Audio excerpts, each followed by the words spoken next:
Let's talk about this concept called excess importance. One of the things I've noticed about myself over the years in anything, whether it's personal life or professional, is anytime I want something like really, really, really bad, I tend to not get it. You may have heard me use the example before many times of when I wanted a girlfriend, I couldn't get one. And it's the same with anything. Like when I first started my speaking career and I was doing a lot of events around the UK, initially it was fun. And then I got really, really attached to the sales result. I got really attached to the money. And then as a result, it started to not work. And then that opportunity went away because I put too much importance on it. When I first started selling gym memberships for a living, I put excess importance on the commission because I remember when they told me about the job and said, here's what you can earn, that just became my focus. And as a result, it was hard. Like I wasn't getting any sales and it wasn't really working. And it wasn't until I stopped focusing on the money and started focusing like one particular experience in the gym world. A lady came in and, keep the story short, she got really emotional about why she was there and how she wanted to lose weight because her and her husband were not being intimate, and she got really upset. And long story short, she joined the gym and then her husband joined and they're still married like 20 years later. And the fact of the matter is that like from that moment on, selling membership sales in gyms became like not about the money because I had a purpose that was higher than the money.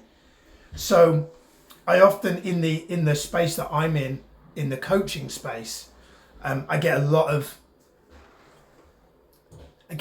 coaches who have a very, very high level of excessive importance on getting, like specifically like getting clients. And the problem is the minute you talk about getting, your energy is around like what's in it for me. And the minute you're in what's in it for me, it's like some universal like CCTV kind of knows that and it picks up on it. And for some reason, even though you're focusing on it, like Tony Robbins says, you get what you focus on. But if you overly focus on the wrong thing or the thing that the universe considers to be all about you and what's in it for you, from my experience, I tend to find that it's harder to attract it. Because interestingly, most people that want something for them, on a need level, what they're trying to do is they're trying to create more certainty. So like when I used to have a need for sales, it was because I had a need for certainty that I would achieve a certain result and it would make my life feel more certain. Now the problem with certainty is it will always go away. And the problem with certainty is that when your life is around certainty, you get addicted to the certainty, which is you get addicted to the safety net. So it's like, if ever I tried to save money, I've always ended up having some kind of bill come in or some kind of financial thing that I didn't expect to pay. And that money has dwindled away. When I've invested money, when I've like thought, okay, I've got money, I better invest it, it's grown exponentially. When I've thought about how can I use this money that's come in to grow me, make me better, because at the end of the day, all money is energy. It's just energy. It doesn't actually mean anything. And anything, if you don't have the money that you want in your life right now, that's because your beliefs around money probably aren't aligned in a way where money just naturally flows to you. And I know because I've had periods of that. And there are still times, just because of the way I was raised, there is still times where that comes up. Like I noticed that because this video is around excess importance, just the the irony of this title, I noticed myself before I came on this video, I noticed myself going online to observe and look at thumbnails to try and find the perfect thumbnail for this video. Like, as in, what should be the title for this video? And I started to think about, what do I need to do to get more views? Because I've been like really being more consistent with YouTube recently. And I was like, what do I need to do to get the views for this video up? Because most of these new videos are getting like, 30, 50, 100 views. And then there was one a few weeks ago that had 1,000 and other ones had 2,000. So I said, what do I need to do to make sure they always do 1,000? And interestingly enough, the one that got 1,000 and the one that got 2,000, I wasn't thinking about the outcome. I didn't have importance around the outcome. And so it was just really funny that in doing a video around excess importance, that I caught myself thinking about, what do I need to do to make this important? So anytime you're placing excess importance on something, it's highly likely that you have a need that's not being met. It's highly likely you have a need that's not being met. So like when I go back to didn't have a girlfriend, couldn't get one, the need that I wanted met was love. But there was also a need for certainty. Because I saw many of my girlfriends years ago as less about love and more about certainty that somebody had validated me and made me enough.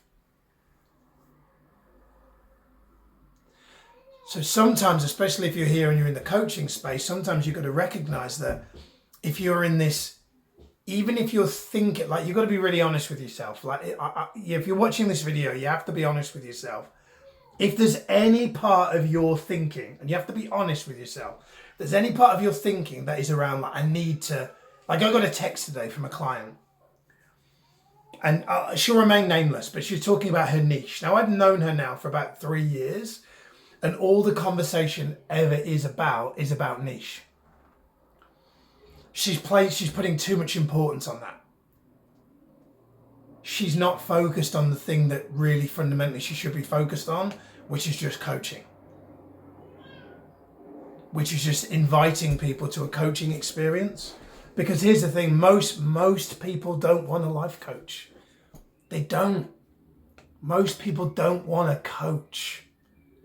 There's such a stigma to the idea of having a life coach. Most people don't want a coach, someone that's going to tell me how to run my life. Most people don't understand what coaching is. So most people don't want a coach. So the way I sell coaching and the way I recommend you sell coaching if you're a coach is you sell the experience. How many times have you heard about people say, like a single person might say, I'm not focused on love right now, I'm focused on my career. Maybe because they've had a bad experience in love. So they are kind of in a good way are making the decision to stop focusing on love. Like, that's good. They're giving it less importance. But under the surface, if deep down they're going, I'm going to focus on my career. I'm going to say to the world that I'm focused on my career. But deep down, I'm desperate for love. Like, if that's under there, like, the universe will still feel that, will still know that. But when you focus on, like, for me, what made me attract, for example, Sati, like my wife, we've been married now for 8 years, we've been together for almost 11, 2 children, Sage and Zen. But what made that happen was I didn't say, oh, I'm focused on my career, I'm not focused on love. I don't think I said it out loud, but I made a decision to do this thing and live this thing, which is I'm going to focus on growing and developing and turning myself into the best version of me. And so that's what I started to do. And then lo and behold, as I was on this journey of working on being the best version of me, I met Sati.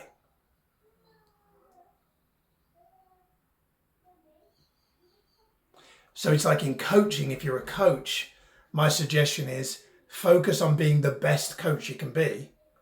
And that isn't going to happen by sitting at home thinking about your niche. The only way you can be the best coach you can be is if you're out there actually physically coaching. There's just no way around that. Like the people don't want coaching, and people aren't going to buy you because you have a great niche. They're going to buy you because your coaching is so freaking good that they realize their life will be better off without it than with it. I've had people on coaching calls who've said, Miles, I'll do, like I remember when I was selling coaching during the pandemic, and my business had gone to zero because obviously the hotels had closed, and I was in a position where I kind of needed the money, to be honest. But because everybody was at home, I kind of just was like, well, I wanted to make myself useful. I saw people out there in hospitals and doing useful stuff, and I thought, I need to make myself useful, like during this pandemic. So I just went, I'm just gonna, I was like, if I don't have something good to do, I'm gonna go insane. Like, I'm gonna get depressed. So I just made the decision during that, like, kind of, especially the first lockdown and the second lockdown, I made the decision that I was just gonna like coach. I said to Sati, I'm gonna block out like probably 5 hours a day, 5 coaching calls, and I'm just gonna put the word out, social media, private messages, and just say, hey, if you want a coaching call, worded more articulately than that, right? But I basically just invited people, and there was quite a lot of people that said, like, I remember several people saying, just want to kind of give you a heads up before I get on the phone. I'm not going to buy or anything. I don't have, the resources to do it, or, it's probably not going to be for me, but because it's you, Miles, because I like you, I'll do it. And then they would buy. And maybe part of it was because they'd said they're not going to buy, that I've gone, well, if they say they're not going to buy, then there's no point me even thinking about the sale bit. And that's the beauty of coaching people without any expectation of anything in return. Because you may hear people say, oh, you should be niching, right? But sometimes if you do that, if you have this person that I'm talking about, I won't mention their name, but if they had the right person on the phone right now, with the perfect niche that they have got nailed, that this is the one. If they've not been coaching regularly, I guarantee that person that they coach will not buy. Because they'll be so desperate for the person to buy that they won't buy. This is all about energy. This is all about energy. If there are things in your life right now that you don't have, you are energetically repelling them because you're putting too much importance on them. That doesn't mean don't focus on them, but do not make it that like your life will be better when you get that thing.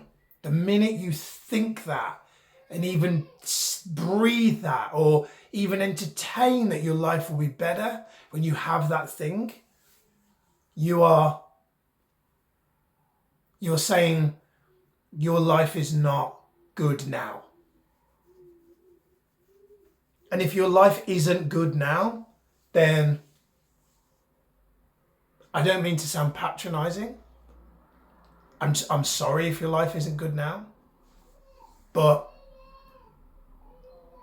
without going, fuck it, I'm going to go cliche. There are a lot of people in the world right now that might be a lot worse off.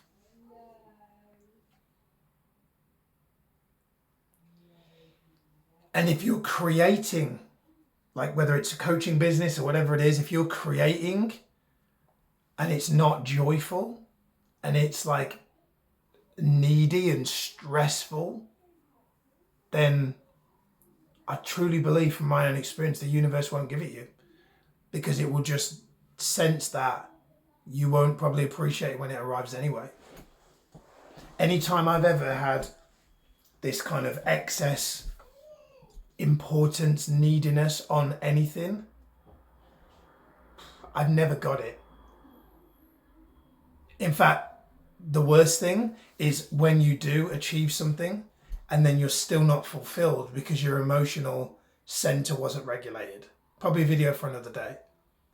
But if you've ever had that experience of actually achieving a goal and then not being happy after, that's even worse. Like Tony Robbins says, success without fulfillment is the ultimate failure. Like I remember at one point having like 30 plus clients, and I had a busy day and I was going out for dinner with Sati and I was too tired, and I said, can we cancel? And then we had this big argument, and it was like, hang on, isn't this was the dream? Like 30 plus one-to-one clients, this was the dream. But I was burnt out, stressed out, overworked. It was just like a glorified job. And